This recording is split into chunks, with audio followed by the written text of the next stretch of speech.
Greetings everyone, this is Dr. Gurpreet sharing with you a case of anxiety. But जो patient मेरे पास आए थे इसमें उनकी चीफ कंप्लेंट जो थी वो एनजाइटी नहीं थी। वो मेरे पास स्किन के ट्रीटमेंट के लिए आए थे। उनके फेस के ऊपर डिस्कलरेशन, पिगमेंटेशन हो रही थी और आंखों के नीचे काफ़ी ज़्यादा डार्क सर्कल्स थे। तो सबसे पहला पॉइंट जिसमें मैंने उनसे पूछा था कि जब भी हमारे पास कोई पेशेंट आते हैं जिनमें डार्क सर्कल्स की कंडीशन ज़्यादा होती है तो फर्स्ट क्वेश्चन यही होता है कि आपको नींद कैसी आती है। तो पेशेंट ने कहा कि मुझे काफ़ी साल हो गए हैं, मेरे को नींद नहीं आती थी, तो मैं मैग्नीशियम की टैबलेट्स ले रही हूँ, उसके बाद ही मैं रात को सो पाती हूँ। तो right now I am having a good sleep magnesium लेने की वजह से। और उसके साथ जो पेशेंट से फिर मैंने पूछा कि ठीक है, आप मेरे को ये बताइए कि आपको नींद किस वजह से नहीं आ रही थी, या आपको इसके अलावा और क्या नेचर वाइज बताइए अपने बारे में। तो जो सबसे पहली चीज़ पेशेंट ने मेरे को बताई थी कि इनको बहुत ज़्यादा एनजाइटी रहती है, और इतनी बात करने पे ही जो पेशेंट थी उसने रोना शुरू कर दिया था। और वो मेरे पास आधा घंटा केस टेकिंग के लिए बैठे थे। तो during the entire case taking process she was weeping.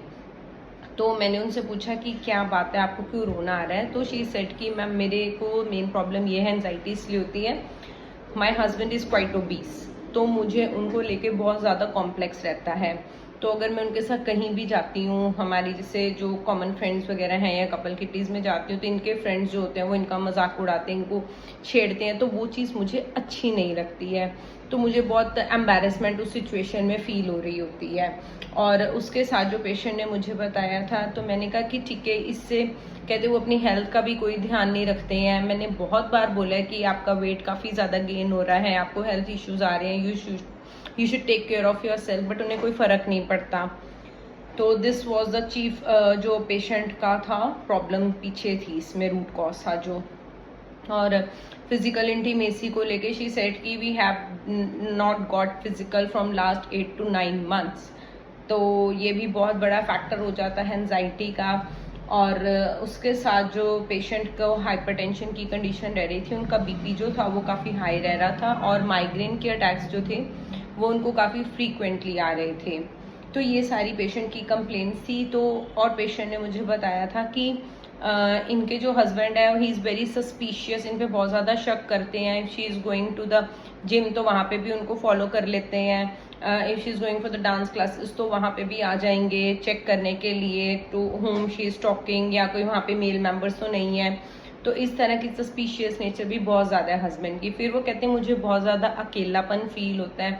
मेरे को होता है, मैं सुबह उठती हूँ, काम करती हूँ, बच्चों को कहती हूँ उठो, कोई मेरे से बात तो करो, बट कोई होता ही नहीं है। बच्चे आराम से उठते हैं, कोई बात नहीं करता, तो बहुत रोना आता है मुझे और अकेलापन बहुत महसूस हो रहा है। This was the chief complaint of the patient. इस बेसिस पे जो totality I have formed was, सबसे चीफ कंप्लेंट जो एंट्री पॉइंट था इसमें, एवर्जन टू हस्बैंड। एवर्जन इसलिए कि उनको अपने हस्बैंड के साथ कहीं आना जाना पसंद नहीं है, उन्हें अपने हस्बैंड पसंद नहीं है। इससे मिलता जुलता रूब्रिक आ जाता है रिजेंटमेंट।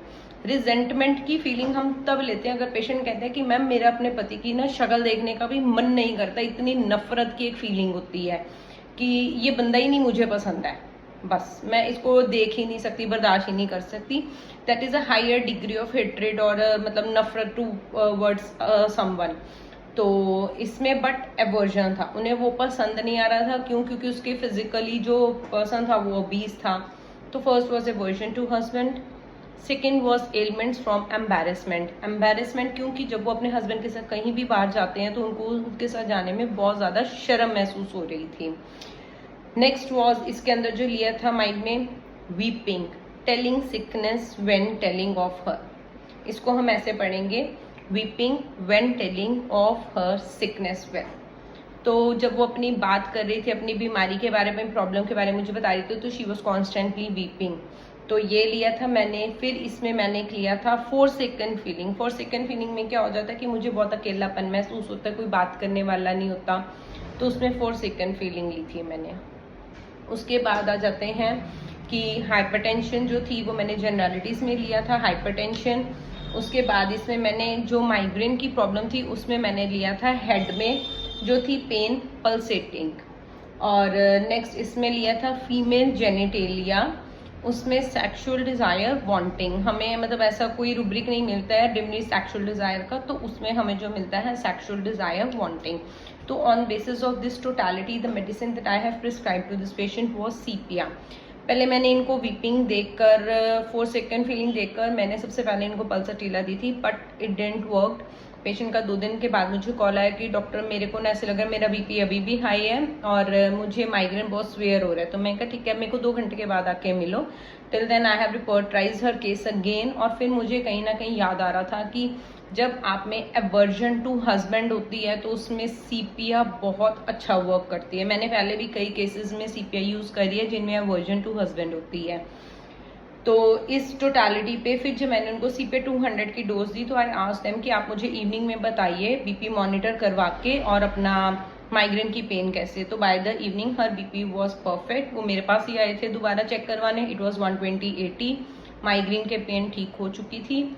और उसके बाद जब हफ्ते के बाद पेशेंट मेरे पास आए थे तो उनकी नींद वगैरह के लिए उन्होंने मैग्नीशियम बंद कर दी थी और शी वॉज क्वाइट रिलैक्स। वो कहते हैं मुझे कोई एनजाइटी नहीं है, मुझे कोई फर्क नहीं पड़ता इस बंदे से। उनको जब थोड़ा एक्सर्शन हो जाती थी, रात को नींद नहीं पूरी हो रही थी, उस वजह से भी माइग्रेन आ रहा था, बट उसके बाद उनके 2-3 फंक्शंस थे तो still she didn't got any attack of migraine. तो this was the case of sepia. If you want to consult us for any condition you can contact me at 9915031036. We have the online consultation also. Video consultation के ऊपर हम patient के साथ face to face बात करके सारा case discuss करते हैं और उस बेसिस पे मेडिसिन प्रिस्क्राइब करते हैं। Thank you, have a nice day.